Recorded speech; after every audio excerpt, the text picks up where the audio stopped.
오늘 추수감사절, 지난 한 해와 또 지나온 우리의 인생을 돌아보며 여러분의 삶에 감사의 조건이 늘 넘치시기를 주님의 이름으로 축복합니다. 추수감사절의 유래에 대해서는 추수감사절 때마다 설교도 되었고 여러분도 많이 아실 수 있는데, 사실은 추수감사절은 어떤 의미에서 보면 미국의 우리와 같은 추석이죠. 그런데 오늘 우리가 미국의 추석을 오늘 우리가 교회에서 절기로 지키는 이유는 단지 미국을 추종하기 때문이 아니고, 아까 우리 집사님 기도하신 대로 이 땅에 복음이 들어왔던 그 시점하고 이 추수감사절 이 기간이 비슷해요. 그래서 본래 미국의 추수감사절은 11월 넷째 주 목요일 평일입니다. 그런데 우리 한국의 교회는 선교사가 이 땅에 복음을 가지고 들어온 것을 기념해서 11월 셋째 주 주일로 한국 교회가 정한 거예요. 그러니까 단지 그냥 미국을 따라한 게 아니라 신앙의 정신을 이어받아서 이 땅에 우리가 하나님의 복음이 들어와서 또 이 나라를 복음화시켰고 또 그 과정에서 은혜 주신 하나님을 기억하고 감사하는 날이 이 추수감사절이라는 사실을 기억하면서, 정말 우리 다른 어떤 곡식에 대한 추수도 감사도 있겠지만 우리에게 신앙을 주신 하나님께 감사할 수 있는 복된 시간이 되시기를 주님의 이름으로 축복합니다. 제가 미국에 살아볼 때 미국에서 제일 큰 기념일이 두 개가 있어요. 하나는 당연히 추수감사절이고 또 하나는 7월 4일 미국 독립기념일입니다. 물론 성탄절 이렇게 있지만은, 근데 제가 오늘 설교 말씀을 준비하면서 미국의 역사를 한번 잠깐 이렇게 봤어요. 여러분, 우리는 미국을 아는 듯 하지만 사실 잘 몰라요. 지금부터 약 400년 전에 청교도들이 신앙의 자유를 찾아 신대륙으로 갔습니다. 그게 지금 미국이에요. 근데 그 이전에 약 100년 전에 이 콜럼버스에 의해서 이제 콜럼버스의 일단이 인도를 찾아갔다가 도착한 곳이 지금의 미국 땅인데, 그것을 이제 사람들은 그래서 도착한 그것을 그냥 그래서 인도라고 불러서 서인도. 나중에 아메리코 베스푸치라는 사람이 그 미국 땅을 발견해서 그래서 아메리카, 그게 청교도들이 미국으로 가기 100년 전에, 그러니까 500년 전에 미국 땅을 발견했고 지금부터 400년 전에 청교도들이 이제 도착을 해서 우리가 볼 때 미국은 아무런 문제가 없이 탄탄대로로 오늘까지 세계 제1 유일무이한 제국이 됐을 거라고 여러분 생각하지만 그렇지가 않아요. 청교도들이 거기에 도착한 이후에 지금부터 약 250년 전에 미국은 전쟁을 벌여요. 그 이전에 미국은 영국의 식민지였습니다. 우리가 일제시대 식민지였던 것처럼 미국은 영국의 식민지였어요. 그래서 통치하던 영국과 그 미국 사이에 전쟁을 벌여요. 8년간 전쟁이 벌어져서 그걸 지금 기념해서 7월 4일 독립기념일, 우리 같으면 그게 3.1운동 같은 건데 그날이 됐고, 전쟁을 여러분 8년간 전쟁, 자기 본토 땅이었던, 본토 영국에서 온 사람들이거든요. 본래 이 사람들이 많은 경우. 그로부터 약 100년쯤 지나서 그때는 남북이 전쟁을 벌입니다. 그 100년 전에는 영국과 전쟁을 벌이고 그 이후에 100년이 지나서 남북 간 이 흑인 노예 문제로 남북 간 전쟁을 벌이는데 지금부터 약 160년 전밖에 안 돼요. 그러고 나서 그 상처가 아직까지도 미국은 이 남북전쟁, 흑인 문제, 인종 문제가 지금까지 있고, 그러다가 미국이 또 탄탄대로를 가로쓸 것 같지만 그로부터 지금부터 약 90년 전에 미국을 한번 망합니다. 우리 IMF 왔잖아요. IMF는 장난이었어요. 우리나라의 IMF는 그건 장난이었어. 미국의 1929년에 대공황이 옵니다. 미국 완전히 쫄딱 망했어요. 그 망한 미국을 다시 이 경제로 살린 사람이 그 유명한 루즈벨트 대통령이라, 지금 미국은 대통령이 2번밖에 못하는데 루즈벨트는 4번을 했어요. 여러분 가만히 보면 미국이 지금 이렇게 유일무이하게 복음화되고 하나님 안에서 전 세계 제일 잘 살고 이런 풍요로운 어떤 하나님 백성이 된 게, 정말 거기에 어떤 청교도들이 가가지고 신앙생활 했더니 하나님이 복을 주셔가지고 그냥 아무런 문제 없이 오늘날까지 승승장구 이렇게 해왔을 거라고 우리는 생각하지만, 여러분 개인사든 국가의 운명도요 그런 데는 없어요. 미국이 그 순간순간 다 망할 뻔했던 거예요. 고비고비를 다 그러고서 지금 오늘 어떻게 보면 전 세계에서 정말 유일한 이런 나라가 되었는데, 그러니까 지금부터 청교도들이 400년 전에 그 신앙의 자유를 찾아 신대륙으로 떠나갈 때, 그 신대륙은요 무슨 그들을 기억 어떤 환영해주는 사람이 없었어요. 그건 벌판이었어. 그래서 잘 아시는 대로 메이플라워를 타고 가는 뱃속에서 수십 명이 죽었고, 도착해가지고도 그날 그해 겨울에 먹을 게 없고 추위 때문에 수많은 사람이 죽어가야 됐던, 거기에 그것을 기억해서 오늘 이 추수감사절 이렇게 지키고 있습니다. 여러분, 오늘 우리들의 신앙에 어떻게 보면 오늘 우리가, 여러분 가정도 지금 내가 어느 정도 우리나라도 이렇게 잘 살게 된 것을 돌아보면 내가 지나왔던 인생에 아무런 문제도 없었어 이런 사람은 없잖아요. 정말 그 순간순간들이 어떻게 보면 다 망할 수도 있는 그런 순간들을 다 그 위기를 극복하고 또 넘어서서 오늘 우리가 온 것처럼 돌아보면 지나온 우리의 인생의 모든 것, 우리 나라의 운명도 마찬가지고, 이 땅에 복음이 들어왔던 그 조선 말에, 그야말로 그때 조선 말에 5,000년 우리 한민족 역사에서 가장 비참할 때 복음이 들어온 거예요. 그런데 지금 정말 전 세계에서 우리나라가, 우리는 우리 스스로를 좀 비하해서 보지만 전 세계에서 5천만 이상의 인구를 갖고 있고 3만 불 이상의 소득을 갖고 있는 전 세계 나라 가운데 우리나라가 약 5등에서 7등 왔다 갔다 해요.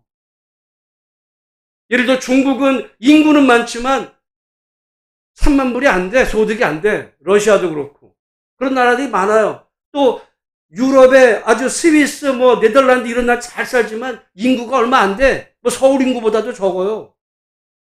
그러니까 5천만이나 되는 어떤 인구를 가지고 경제적으로 된 나라는, 여러분 우리나라가 전 세계에서 거의 지금 5번째 안에 드는 이런 정말 강국인 거예요. 이 나라가.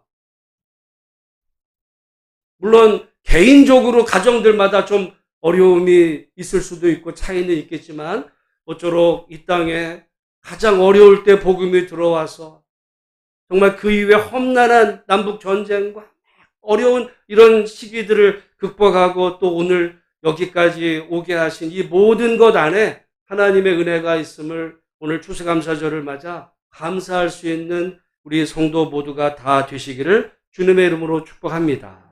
그래서 추수감사절은 모든 게 차고 넘치게 풍족했을 때 드렸던 감사가 아니에요. 도착해서 정말 내일을 기약할 수 없는 바로 그 어려운 절망의 상황 가운데 그들이 죽지 않고 그 다음에 살아남아서 자기들을 받아들여줬던 그 주변의 인디안들을 초청해서 첫 번째 드렸던 그 추수감사를 기념해서 오늘까지도, 그러니까 거의 400년 동안 지금 추수감사절이 이어지고 있는 미국의 가장 대표적이고 중요한 이 절기가 되었는데, 모쪼록 오늘 그런 의미에서 저는 오늘 성경에 나온 이 욥을 통해서 오늘 우리의 감사의 자세가 어떠해야 하는지에 대한 말씀을 살피기 원하는데요. 저는 이 욥기가 성경에서 너무너무 중요하다 생각합니다. 만약에 욥기가 빠져버리면 우리 기독교 신앙은 제가 볼 때 거의 괴물 신앙이 될 거예요. 그럴 수 있는 가능성이 있었는데 그 중심을 잡아주는 역할이 욥기예요. 근데 많은 사람들이 욥기를 설교도 잘 안 하지만 무시하는 이런 성향을 갖다 보면 우리 신앙이 굉장히 치우칠 수 있는데, 그런 의미에서 욥기는 매우 중요합니다. 여러분, 욥기를 시작하면서 그 성경은 욥을 뭐라고, 어떤 사람이라고 평가하냐면 온전하고 정직하여 하나님을 경외하며 악에서 떠난 자. 어떻게 보면 세상에서 어떤 한 사람에 대해서 평가할 수 있는 최고의 칭찬을 하는 거예요. 온전하고. 여러분, 온전하다는 거는 그야말로 그 샬롬이거든요. 모든 삶의 영역에서 하나도 부족한 게 없어. 온전해. 여러분, 근데 사람들마다 다 보면 온전치 못한 부분들이 있어요. 여러분, 지금 일론 머스크가 전 세계에서 제일 떠오르는 핫한 인물이잖아요. 여러분, 일론 머스크의 지나온 인생을 이렇게 보면 정말 불행했어요. 그리고 그 가정사에도 어려움이 많아요. 여러분, 사람이 온전하다는 게 이게 쉽지 않아요. 근데 지금 욥은 온전하고 또 정직, 하나님을 경외하고 악에서 떠나. 여러분, 최고의 칭찬인데 거기에 그친 게 아니라 당대 최고 부자예요. 어느 정도 부자냐? 그에게 아들 7과 딸 3이 태어나니라. 그의 소유물은 양이 7,000마리요, 낙타가 3,000마리요, 소가 500마리요, 500결이요, 암나귀가 500마리이며 종도 많이 있었으니 이 사람은 동방 사람 가운데 가장 훌륭한 자라. 여러분, 어떤 사람은 신앙은 좋은데 생활이 어려워. 또 신앙도 좋고 생활은 풍족한데 자식이 없어. 뭔가 하나가, 사람은요, 이상하게 다 이게 하나가 뭔가를 걸려요. 뭐가 걸려. 근데 욥은 다 신앙, 또 어떤 인격적으로도 악에서 떠나고 정직하고 부유하고 하나님이 인정하실 만한 동방에서 최고, 이런, 오늘날로 말하면 아마 재벌인데 신앙도 좋아, 이런 거죠. 그래서 하나님이 그 욥을 이제 칭찬하시고 자랑하는 거를 이 사탄이 듣고는 이제 하나님과 일종의 내기를 벌입니다. 사탄이 하나님께 대들면서 묻죠. 아니, 하나님, 욥이 하나님 섬기는 거는 다 이유가 있어요. 아니, 까닭 없이 하나님을 욥이 잘 그렇게 섬기는 줄 알아요? 하나님이 욥을 복을 주셔가지고 자녀도 낳게 하고 또 이렇게 아주 그 하나님이 잘 보호하셔서 그렇게 부유하게 하니까, 아니, 그렇게만 된다면 어느 누군들 하나님을 안 섬기겠어요? 근데 만약에 하나님이 그에게 주신 걸 다 걷어가시면 아마 욥이 하나님 욕할걸요? 그런 거예요. 여기서 이제 문제가 생깁니다. 근데 하나님은 욥을 믿었어요. 아니야, 욥은 그러지 않아. 그래가지고 그런지 아닌지 여러분, 성경은요, 욥기 1장에 보면 바로 그 대화가 난 다음부터 욥에게 그냥 순식간에 재난이 연속으로 와요. 여러분, 우리가 보통 평생에 보면 재난이 와도 한평생에 보면 띄엄띄엄 오잖아요. 인생에서. 띄엄띄엄 1년 걸려 몇 년에 한 번 이렇게 온다든지 그러지, 어느 날 갑자기 한꺼번에 그냥 그래서 첫 번째 온 건 그의 모든 그의 가축들이 한꺼번에 다 몰살해. 여러분 같으면, 여러분이 만약에 삼성전자가 있는데 삼성전자가 하루아침에 부도난 거예요, 그냥. 그랬더니 종업원들 다 잘렸어요. 그 얘기인 거예요, 지금 그 얘기인 거야. 욕기로 말하면. 그러더니 거기서 그친 게 아니라, 10명의 아들 7, 딸 3이 있는데 그 딸이 하루아침에 바로 다 죽어.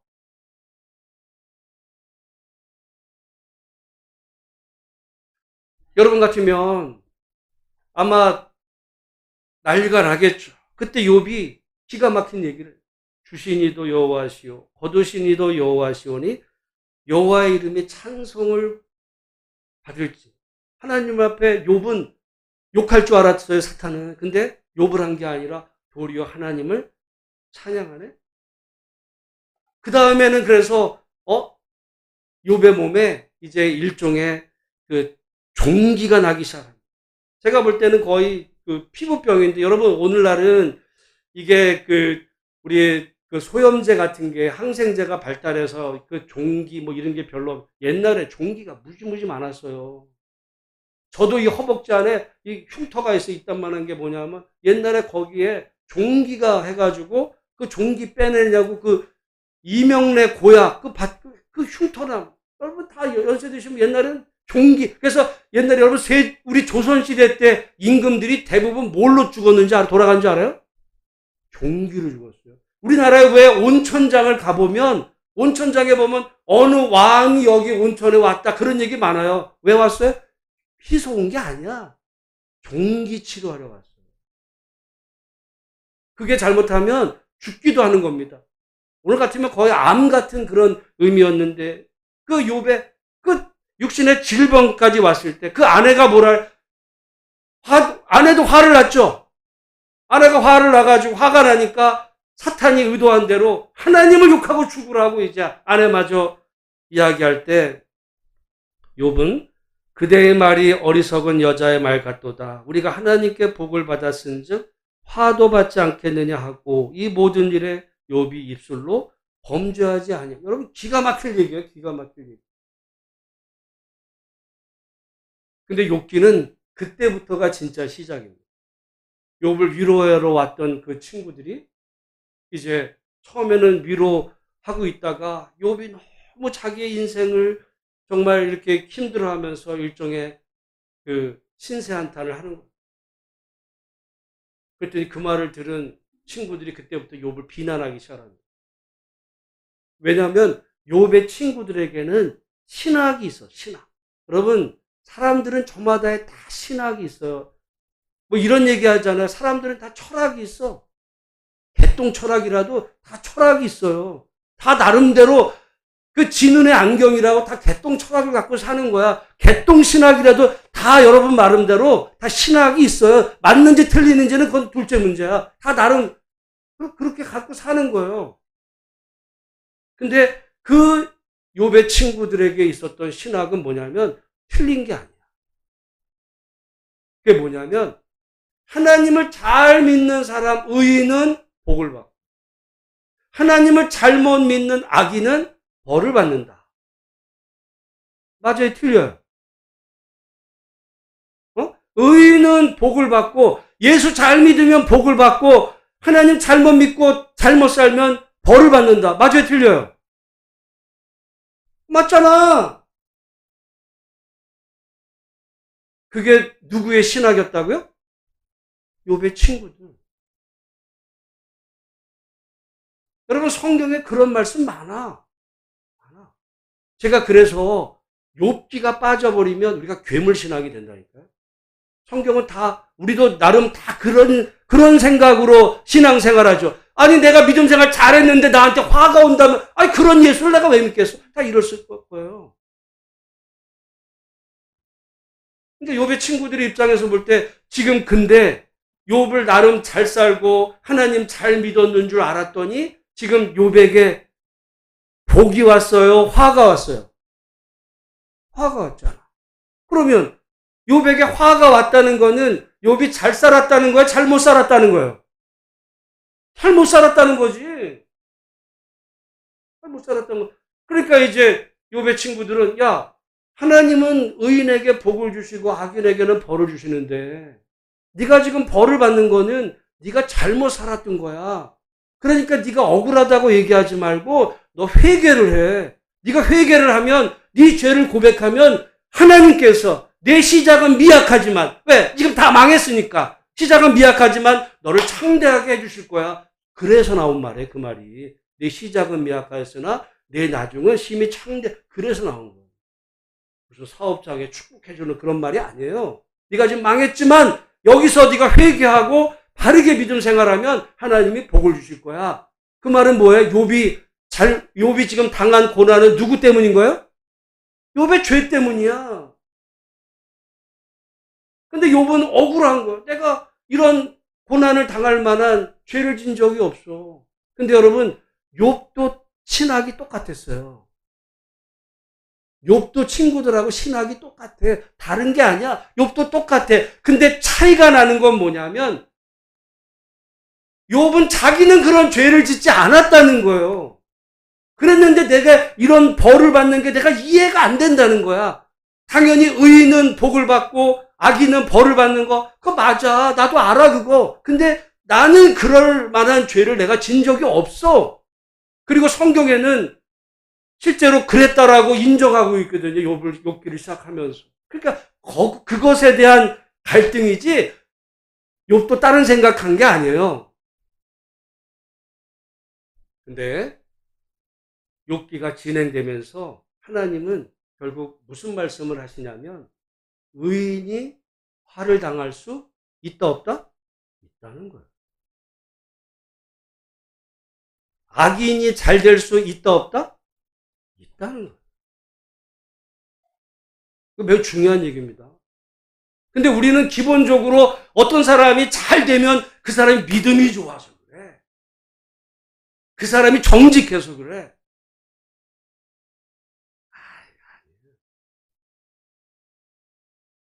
우리는 하나님이 하시는 일을 몰라. 그러니까 욥은 어떻게 보면 정직하게 바르게 살았는데 고난을 당할 때 욥도 정말 고통스러웠죠. 근데 하나님 앞에 질문하는 거 안타까운 수. 사실은 지난주에 우리 김옥순 권사님 장례를 이제 치르게 되고 전에 이렇게 아프실 때 병원에도 이렇게 신방을 가면 권사님이 답답해 하시는 게 그런 말씀인 거예요. 하나님이 내게 왜 이런 고통을 주실까? 근데 사실 그 질문 속에는 내가 그렇게 죄를 짓지 않았는데 나한테 암이 왜 생겼을까? 그 의문인 거예요. 사람은 아무리 믿음이 좋아도 자기 인생에 그런 순간이 오면 그런 생각을 하게 돼요. 제가 그래요. 권사님이 잘못 살아서 이런 병에 걸린 게 아니에요. 욥을 보세요. 여러분, 어떻게 보면 저는 그래서 이렇게 성경에 보면 아무리 바르게 살아도 고난을 당하는 사람이 있고 아무리 악하게 사는데 잘 되는 사람이 여러분 저는 시편 중에 시편 73편을 가서 한번 읽고 기가 막힌 시예요. 어떤 악인이 있는데 하는 일마다 잘해. 하는 일마다 잘 돼. 너무 잘 돼가지고 눈알이 튀어나올 만큼 근데 악이냐? 그런 이야기도 있어요. 여러분 오늘 우리가 살아가는 세상에서 이런 신학을 우리가 하나님 믿음의 신학으로 조정한다는 거. 여러분 오늘 우리가 인생을 살아가다가 내가 무슨 어떤 어려움이 찾아오면 내가 벌을 받는 건가? 내가 죄를 져서 그런가? 물론 한번 돌아볼 필요 있지만 너무 죄책감을 가질 필요는 없고요. 또 남을 그렇게 판단하면 안 됩니다. 다른 사람이 어떤 어려움을 겪으면 은근히 욥의 친구들처럼 여러분 저거 죄 때문일 거야. 욥기에 보면 하나님이 그 욥의 친구들의 그것을 죄라고 보셨어요. 왜냐하면 다 사람은 자 입장 바꾸면 돼. 입장 바꿔서 보면은 내가 어려움을 당한 건 나는 억울해서 그래. 남이 어떤 어려움을 당한 건 저건 죄가 있을 거야. 항상 사람은 그렇게 보거든요. 그게 개똥신학인 거예요. 그렇게 보면 안 돼. 욥은 누구보다도 의롭고 정직하게 살았지만 이해할 수 없는, 욥은 이해할 수 없는, 나중에는 이해가 됐죠. 여러분 우리가 신앙생활에서 지금은 이해가 안 되지만 언젠가 하나님께서 우리의 그 모든 궁금증의 의문에 대해서 답을 알려주실 날이 분명히 우리에게 있음을 알고 오늘 우리에게 주어진 인생길 속에 아직 풀리지 않은 인생의 숙제가 있어도 하나님을 바라보시며 믿음으로 걸어가는 복된 성도들이 다 되시기를 주의 이름으로 축복합니다. 어찌 보면 그런 고난 속에서 제일 갑갑한 거는 하나님이 안 보인다는 거예요. 여러분, 우리가 어떤 믿음의 사람은 아무리 힘들어도 기도가 잘 될 것 같죠? 여러분, 제가 이번에 우리 권사님 신방 다니면서 그분이 답답해 하셨던 건 성경 말씀을 정말 많이 외우셨는데 어제 제가 가르쳐 드린 말씀도 지금 기억이 안 나. 목사님, 나한테 뭔 얘기해줘? 조금 전에 한 얘기도 기억이 안 나. 인생에는요, 그런 순간이 오기도 해. 때로는 하나님이 안 보이기도 해. 그래서 평생 하나님을 잘 믿던 사람도 어떤 그 마지막 순간 되면 하나님이 어디 계신가? 그런 어떤 실존적인 질문을 하기도 한단 말이에요. 인간이라 어쩔 수가 없어. 오늘 욥도요. 뭐라고 고백해? 그런데 내가 앞으로 가도 그가 아니 계시고 하나님 안 보인다는 거예요. 뒤로 가도 보이지 아니하며 그가 오른쪽에서 일하시나 내가 만날 수 없고 그가 오른쪽으로 돌이키시나 배울 수가 없구나. 제일 답답한 건 이 순간이에요. 하나님이 나와 함께 내가 사망의 음침한 골짜기를 다닐지라도 해를 두려워하지 않을 것 주께서 나와 함께 하시면 그러면 나. 근데 어떻게 보면 이거는 더한 거. 하나님이 안 계시네. 안 계신 것 같은 거야. 그런데 그 순간에 욥이 이런 고백을 합니다. 우리 10절 말씀 같이 한번 읽어보겠습니다. 시작. 그러나 내가 가는 길을 그가 아시나니 그가 나를 단련하신 후에는 내가 순금같이 되어 나오리라. 할렐루야. 근데 여러분, 그럼 욥이 이 고백을 했다 해가지고 문제가 풀렸어요? 아니에요. 그 이후도 계속 논쟁은 계속이 돼요. 우리가 하나님 안에서 어떤 새로운 신앙의 결단을 했어도요, 그 파도를 넘어가서 항구에 도달하기까지는 많은 시간과 또 여정이 필요할 수 있어요.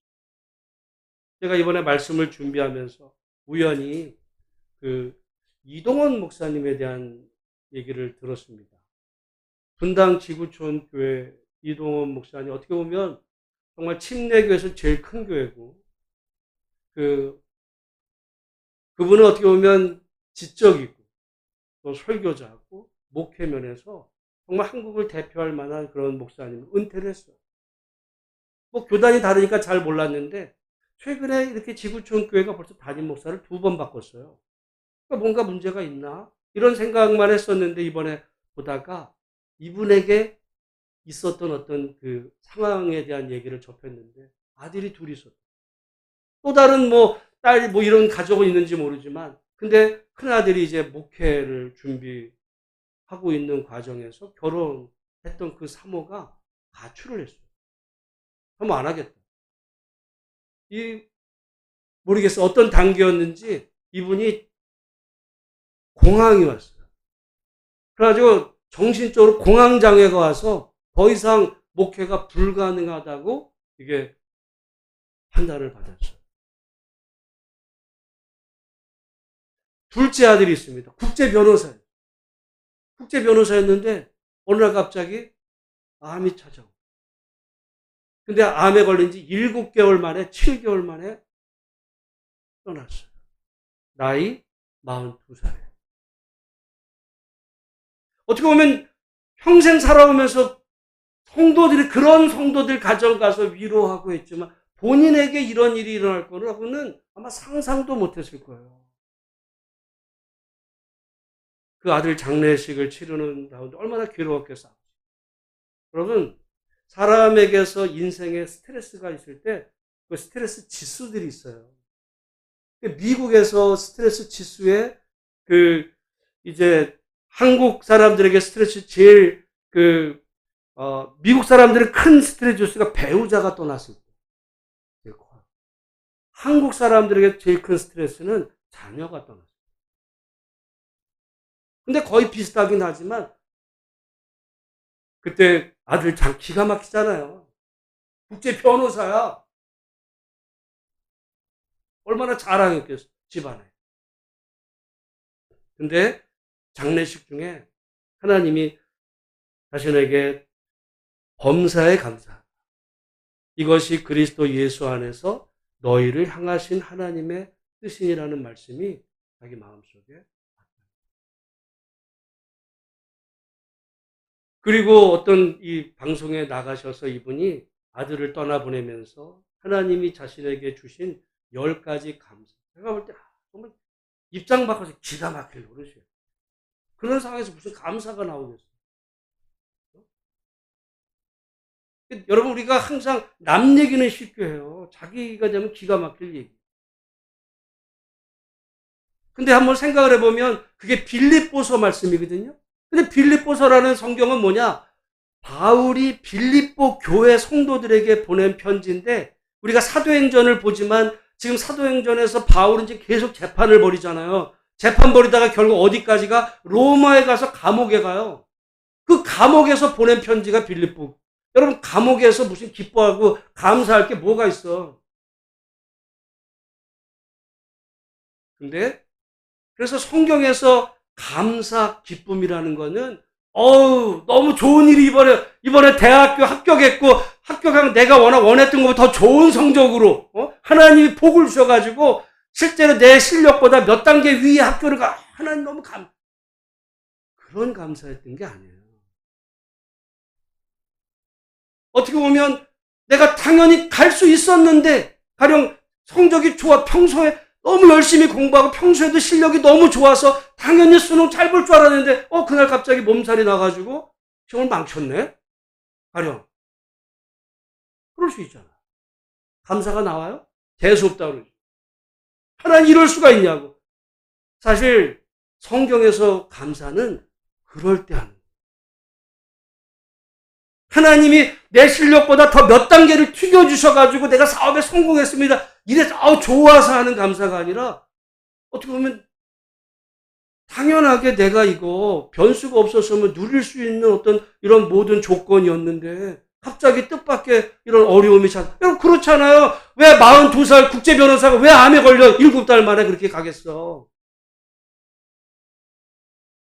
근데 그럴 수 있을 때 하나님 앞에서 정말 감사하죠. 여러분, 영국의 청교도들도 마찬가지예요. 청교도들이 지금부터 400년 전 그 본토를 버리고 아메리카 대륙으로 아메리카 대륙은 그냥 벌판이었어. 아무것도 없었어요. 감사할 게 뭐가 있어? 죽지 않고 살아난 게 감사할 정도였어요. 차라리 그냥 본토에서 자기 신앙만 조금 그 영국 국교회랑 좀 맞췄으면 편하게 살 수 있는 길을 다 냅두고 어떻게 보면 정말 미지의 세계로 이렇게 뛰어들었던 것인데. 여러분, 물론 올해를 지나면서 우리나라 경제나 상황을 보면 정말 많이 어려워지고 또 그 어떤 여파가 우리 가정들 안에 여러분 삶에 조금씩 다 다가오잖아요. 또 우리가 인생을 살아가다 보면 그런 고난을 원할 사람이 누가 있겠어요? 원하지 않는 고난이 어느 날 갑자기 나에게 풍랑으로 닥쳐서 내가 정말 절망의 상황에 이르게 될 때 그때 보통 우리의 인간의 어떤 자기의 내면에 있던 게 이제 튀어나오는데 보통 뭐가 타는 하나님을 향해서 욥을 하나님이 칭찬할 때 사탄이 뭐라 그래요? 아마 고난이 오면 욥이 하나님 욕할걸요? 우리도 하나님 향해 욕이 나오겠지. 하나님 이럴 수가 있냐고. 하나님 향해 삿대질 안 하겠어요? 근데 성경에서 믿음의 사람들은 고난이 왔을 때 여러분 그래서 진정한 의미에서의 이 연단이거든요. 많은 사람들은 이 고난 속에서 무너집니다. 어려움 찾아오면 무너져요. 그래서 진짜 금인지 맥긴지는 불에 달고 넣어봐야 돼요. 불에 넣었을 때 그냥 금처럼 보이는 거는요. 흔적도 없이 사라져 그냥. 근데 진정한 금은 오히려 불순물이 사라지고 영롱한 금으로 순금으로 나오는 거죠. 욥이 지금 그 얘기하는 거예요. 그러나 내가 가는 길을 그가 아시나니 그가 나를 단련하신 후에는 내가 순금같이 되어 나오리라. 이 고백이 저와 여러분 우리 모두의 고백이 되기를 주님의 이름으로 축복합니다. 마지막으로 제가 이 말씀을 드린 적이 있는데 제가 좋아하는 찬송가 중에 찬송가 413장이 있어요. 내 평생에 가는 길 순탄하다. 여러분 얼마나 순탄했대? 평생에 가는 길이 순탄했대? 여러분 그 사람의 스토리를 보면요. 기가 막힙니다. 이 사람은 성공 가도를 걷던 변호사인데 그리고 의대에서 법의학 교수도 하고 변호사도 하고 의대 교수도 하고 주일학교 교사도 하고 또 신학교 이사도 하고 어떻게 보면 그 미국의 이 시카고 지역에서 저명한 어떤 신앙인 사업가 변호사예요. 근데 미국 역사에서 아주 유명한 화재가 벌어져요. 근데 그 시카고 대화재가 벌어지는 중에 이 사람의 건물이 다 타버립니다. 그리고는 아들이 죽어요. 아들이 죽고. 그래서 화재도 나서 건물도 다 타고 또 아들도 죽고 또 그거 뒤 수습하느냐고 그러다가 좀 쉬어야 되겠다. 그래서 이제 영국으로 휴가를 떠납니다. 가족들 다. 근데 자기는 갑자기 일이 생겨가지고 자기는 이제 조금 뒤에 가겠다 하고 아내하고 4자녀만 먼저 보내요. 오늘 같으면 비행기 타고 훅 가면 되지만 그 시절만 해도 다 배 타고 갔어요.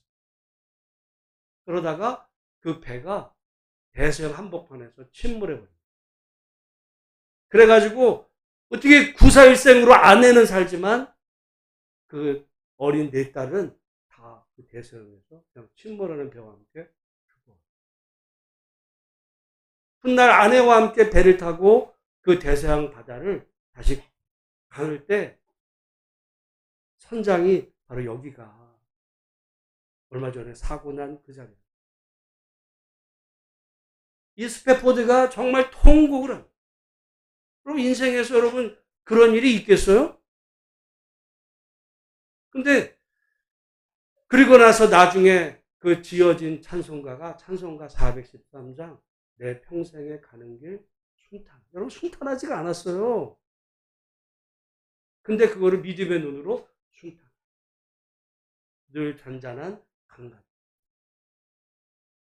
그랬는데 그래서 고난이 이제 끝났을 것 같죠. 찬송가도 졌으니까. 근데 아들을 또 낳습니다. 그럼 이제 아들을 낳았으니까 그 아들은 잘 크겠지. 아들이 4살 때 또 죽네? 그 이후에 또 아들을 낳는데 그 아들은 이제 장성해가 돼가지고 그 아버지 이야기를 해서 그게 그 찬송가 413장의 그 배경이 된 이야기를 합니다. 여러분, 그 스패포드가 죄인이어서 그래요? 여러분은 그 스패포드보다 잘 살았기 때문에 여러분 자녀들이 지금 건강하게 죽지 않고 살아있고 그 사람은 무슨 죄를 져가지고 뭐 그렇게 자식이 몇이나 죽은 거예요. 보니까 6명이 죽었네 자식. 아마 욥기 신학에 따르면 그건 네가 죄 때문인 거야. 여러분 마치 욥은 자식 10명이 죽었어. 죄가 아니라 우리 인생은 그래서 장담할 수가 없어. 내일 무슨 일이 일어날지. 오늘 그러게 이 청교도 신앙은요. 청교도 신앙은 하나님의 절대 주권. 하나님이 창조의 주인이시고 하나님이 인생을 섭리하시고 그리고 하나님이 우리의 삶을 예정하시고 인도하신다라고 하는 하나님의 그 절대 주권을 고백하는 것이 이 청교도들, 우리 장로교 신학의 핵심이 뭐 많잖아요. 그럼 믿음으로 의로워진다. 이거는 사실은 우리 종교개혁가의 일반적이지만 청교도들의 어떻게 보면 핵심 신앙은 하나님의 절대 주권입니다. 여러분, 오늘 우리 인생사에 어떤 일이 벌어질지 우리 몰라요. 몰라. 어떻게 보면 바라기는 그냥 잘 되기만 하면 좋겠지만 안 되는 일이 일어날 수도 있어. 그때 우리는 하나님을 향해서 욕할 수 있어요. 그러면 누구 말대로 되는 거야? 사탄 말대로 되는 거야. 근데 하나님은 기대하고 계세요. 얘가 믿음으로 그걸 이겨나. 하나님 욥을 그래서 믿음. 여러분, 우리도 하나님을 믿지만 하나님도 우리를 믿고 계세요. 믿어주셔. 근데 우리가 조금 어렵다고 하나님 향해서 삿대질하고 대들면 하나님의 믿음을 모쪼록 오늘 추수감사절, 본래 추수감사절의 정신은 모든 게 풍족했기 때문이 아니라 어려운 중, 내일을 기약할 수 없는 그런 절망의 중에도 하나님의 절대 주권을 믿었던 이 청교도들의 고백 속에 시작이 된 것이 오늘 이 400년이 흘러서 한국 땅에 이제 들어와서 오늘 우리의 추수감사절 그 정신이 되었는데, 모쪼록 욥의 이 고백처럼 내가 가는 길을 그가 아시나니 그가 나를 단련하신 후에는 내가 순금같이 되어 나오리라. 이 신앙의 고백이 저와 여러분들의 고백이 되어서 우리 인생에 어떤 어려움이 찾아온다 할지라도 하나님 바라보며 하나님은 좋으신 분이라는 분을 늘 기억하며 하나님과 함께 이 풍랑이는 사망의 음침한 골짜기를 넉넉히 이겨나갈 수 있는 복된 성도들이 다 되시기를 주의 이름으로 축복합니다. 기도하겠습니다.